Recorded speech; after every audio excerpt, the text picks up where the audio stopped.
Welcome to my channel my इस्बाब। आज मैं जा रही थी नोएडा स्पेक्ट्रम मॉल। वहाँ पे मुझे कुछ काम था और मेट्रो स्टेशन के बिल्कुल पास है वो metro station. Noida metro station sector 52 के बिल्कुल सामने ही है। मेट्रो हमारी जर्नी को, हमारे ट्रैवल को बहुत ही आसान, बहुत ही इजी बना देती है। टाइम बहुत ज़्यादा सेव हो जाता है। इस तरह मैं यहाँ पे पहुँच गई थी। मैं यहाँ किसी घूमने के पर्पज़ से नहीं आई थी, मुझे यहाँ कुछ ज़रूरी काम था, उस पर्पज़ से मैं यहाँ पर आई थी। जब मैं यहाँ आई गई थी तो मैंने सोचा मॉल को मैं अच्छे से एक्सप्लोर करूँ, और जो मैंने रियलाइज़ किया वो ये था कि मॉल होने के बावजूद ये ज़्यादा महंगा नहीं था। यहाँ पे हर चीज़ बहुत सस्ती थी और बस इसी तरह मैं विंडो शॉपिंग करती रही और जो काम मुझे करना था मैंने वो काम भी किया। लेकिन आज एक बहुत अजीब इत्तेफाक हुआ। ऐसा हुआ कि मैं पिछले 2-3 महीने पहले भी यहाँ आई थी किसी काम से। जिस काम से आज आई हूँ इसी काम से मैं पहले आई थी, और ये हुआ था कि उस दिन बारिश हो रही थी। तो मेरा सैंडल जो है वो वेलवेट का था, वेलवेट टच था उस पर, तो वो गीला हो गया था, रास्ते में वेट हो गया था। और जैसे ही मैंने इस मॉल में एंट्री ली तो मेरा सैंडल जो था स्लीपर वो पूरा का पूरा टूट गया था। और फिर मैंने यहाँ से नए सैंडल लिए। ऑब्वियसली जब मेरा चप्पल ही यहाँ पे टूट गया तो यहाँ पे कोई मोची या सही करने वाला तो नहीं बैठता है। तो मैं मॉल की किसी शॉप से मुझे शूज़ ख़रीदने पड़े। और आज जब मैं यहाँ आ रही थी इसी मॉल, तो रास्ते में when I was sitting in auto में बैठे बैठे एक ऑटो वहाँ पे खड़ा हुआ था, और वो उस ऑटो से हमारा ऑटो सिर्फ बराबर में से निकला, और मेरा जो पैर था वो शायद 1 इंच बाहर निकला हुआ होगा। यानी कि मेरा जो चप्पल है वो 1 इंच बाहर निकला हुआ होगा, और वो बुरी तरह उस ऑटो में टकरा गया, और मेरा जो पैर का पंजा था वो बुरी तरह ज़ख्मी हो गया। ये देखिए, आपने इमेज में देखा, मतलब ऑटो अपनी जगह रुका हुआ है, मैं ऑटो में बैठी हूँ और इतना सा मेरा पैर बाहर निकला हुआ होगा। पैर भी बाहर नहीं निकला हुआ था, सिर्फ चप्पल बाहर निकला हुआ था। काफ़ी बड़ा सा था ये। आगे से भी मैंने इसी मॉल से लिया था लास्ट टाइम जब चप्पल मेरा टूट गया था, और आज फिर इस मॉल आते हुए ये चप्पल टूट गया। चप्पल पूरा बैठे बैठे चप्पल को काटते हुए, मतलब चप्पल को तोड़ते हुए मेरे पैर पे चोट लगी। बल्कि इस चप्पल ने काफ़ी प्रोटेक्ट कर लिया। बहुत बढ़िया क्वालिटी के थे ये जो मुझे लेने पड़े थे यहाँ से।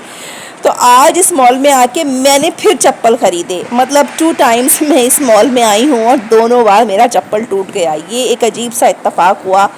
और बस मैं यहाँ पे घूम रही थी। यहाँ पे बाहर भी बहुत अच्छा था बच्चों के लिए, और पैर में चोट लगने के बाद भी मैंने सोचा एक सेकंड के लिए कि मैं वापस घर चली जाती हूँ। लेकिन मैंने सोचा कि वापस घर जाने में भी it will take time, it's better to go, और जो भी ज़रूरी काम है उसको कंप्लीट कर लेते हैं। लेकिन रास्ते में से मैंने पेन किलर ले ली थी, और इत्तेफाक से मैं आज पता नहीं क्या हुआ अपने पर्स में स्पेशली कॉटन रख कर आई थी। कभी मैं कॉटन कैरी नहीं करती हूँ, लेकिन न जाने क्यों आज मैंने स्पेशली कॉटन का एक वो लेकर अपने पर्स में डाल लिया। अभी आपने देखा भी होगा इमेज में।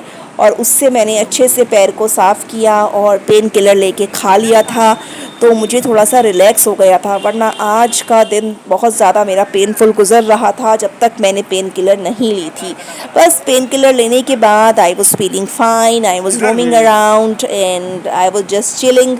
ये मार्केट यहाँ पे लगता है 365 दिन 12 महीने यानी कि, और ये इवनिंग में 5 बजे लग जाता है। मुझे यहीं पे कुछ ज़रूरी काम था और बस इसी तरह मैं यहाँ पे घूम रही थी। तो दोस्तों, ये जो मैंने आपको आज की अपनी ऑटो वाली बात बताई, ये कितनी ज़्यादा मतलब सीखने वाली बात है। मतलब you are sitting in a auto और आपकी एक ऐसे ऑटो से टक्कर होती है जो खड़ा हुआ है, और टक्कर भी नहीं हुई, सिर्फ वो बराबर में से निकला। लेकिन वो दोनों इतने पास पास हो गए कि इतने में ही वो पैर उससे टकरा गया। जो रुका हुआ ऑटो था और जो मेरा ऑटो था जिसमें मैं बैठी हुई थी, वो इतने पास थे, इतने क्लोज थे कि उनका गैप ही शायद 1 इंच का होगा, क्योंकि काफ़ी ट्रैफिक था। इतने में ही वो पूरी की पूरा वो सीन हो गया, and it was so painful.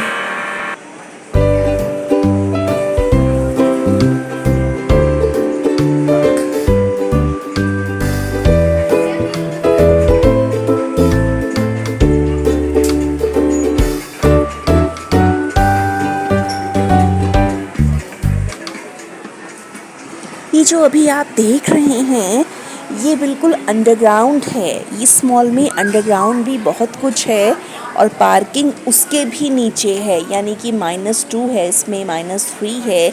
इस तरह से इन्होंने पार्किंग को मेंटेन किया है और ये पूरा का पूरा फ्लोर अंडरग्राउंड है। यहाँ पे इतने सारे आउटलेट्स हैं। अलग से फूड कोर्ट नहीं है यहाँ पे, क्योंकि ये इतना भी बड़ा मॉल नहीं है, लेकिन नीचे इतनी सारी आउटलेट्स हैं शॉपिंग के लिए भी और खाने पीने के लिए भी, जैसा कि आप देख ही रहे हैं। और काफ़ी अच्छा लगा मुझे यहाँ आके। मैं सोच रही थी कि क्यों ना मैं यहाँ पे फैमिली के साथ आऊँ। ये मॉल काफ़ी सस्ता लगा मुझे और एक अच्छा हैंग आउट प्लेस है और एक अच्छा सस्ता यू नो प्लेस है जहाँ पे आया जा सकता है बार बार।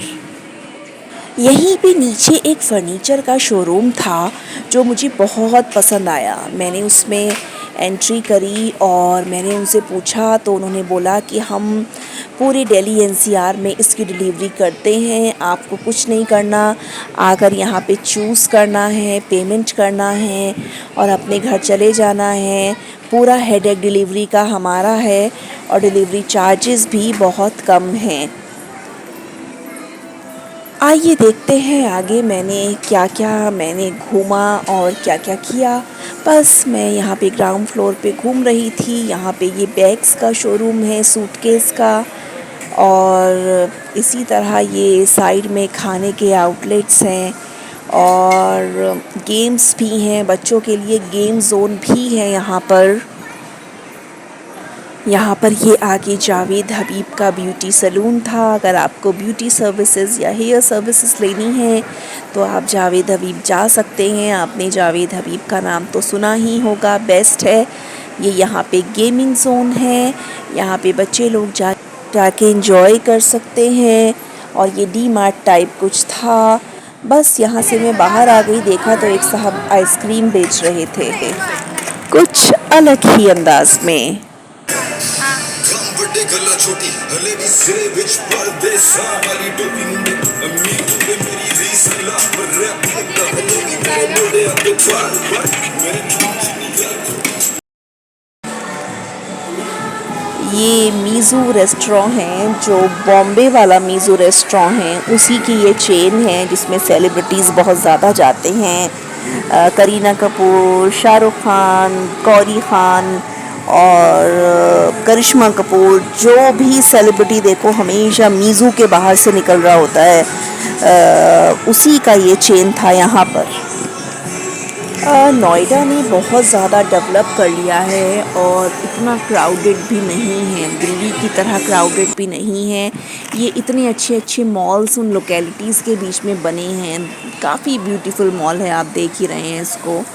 और इतना ज़्यादा क्राउडेड भी नहीं होता है, जबकि आज सैटरडे है तो इतना भी क्राउडेड नहीं होता है। सामने इतने अच्छे अच्छे फ्लैट्स बने हुए हैं और उनके सामने ये मॉल है। इतना अच्छा हैंग आउट प्लेस है। मुझे तो ये जगह रहने के पर्पस से बहुत अच्छी लगती है। अच्छा, कुछ भी कहो, किसी भी जगह जाओ ग्रीनरी ज़रूर मिलेगी। ये दिल्ली वाले, नोएडा वाले, एनसीआर वाले ध्यान में रखते हैं, क्योंकि जो बात नेचुरल चीज़ में है वो किसी में नहीं है। ये देखिए कितने अच्छे से इन लोगों ने, मॉल वालों ने ग्रीनरी को मेंटेन किया है। मतलब बहुत ही अच्छे वाइब्स आ रहे थे। इवनिंग में तो इस तरह के गार्डन में बैठने का एक अलग ही मज़ा होता है।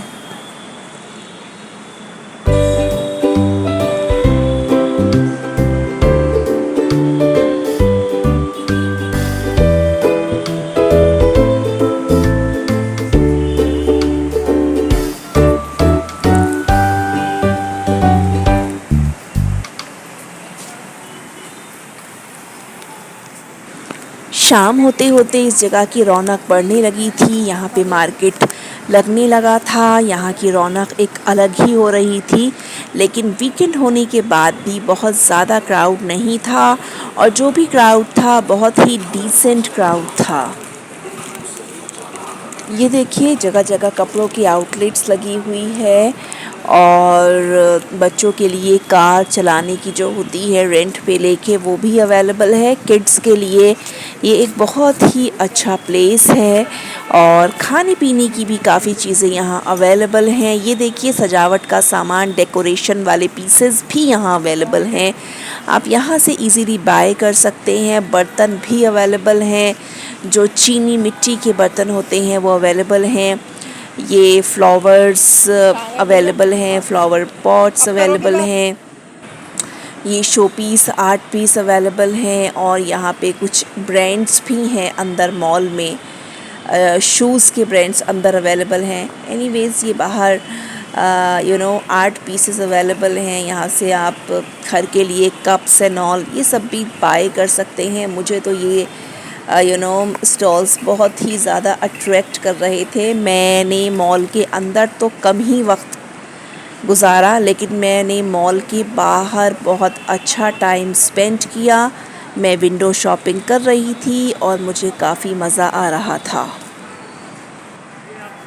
लेकिन दोस्तों कुछ भी कहो, आज का इत्तेफाक भी यादगार रहेगा। मैं 2 बार आई इस मॉल में और दोनों बार मेरा चप्पल टूट गया। एक बार बारिश की वजह से वो गल गया, वेलवेट का चप्पल था, और दूसरी बार ऑटो बैठे बिठाए पैर पे मार गया और चप्पल टूट गया। दोनों बार मुझे यहाँ से चप्पल बाय करनी पड़ी। ये एक बहुत ही अजीब इत्तेफाक रहा। कोई बात नहीं, इत्तेफाकों का नाम ही ज़िंदगी है, इत्तेफाकों का नाम ही लाइफ है। ये सब तो होता रहता है, चलता रहता है, लेकिन हमें केयरफुल रहने की बहुत नीड है और बस केयरफुल तो रहना ही चाहिए हर चीज़ में। चलिए आप मेरे चैनल को लाइक करिए, सब्सक्राइब करिए और मैं आपको दिखा देती हूँ अभी मेरे पैर की चोट कैसी है।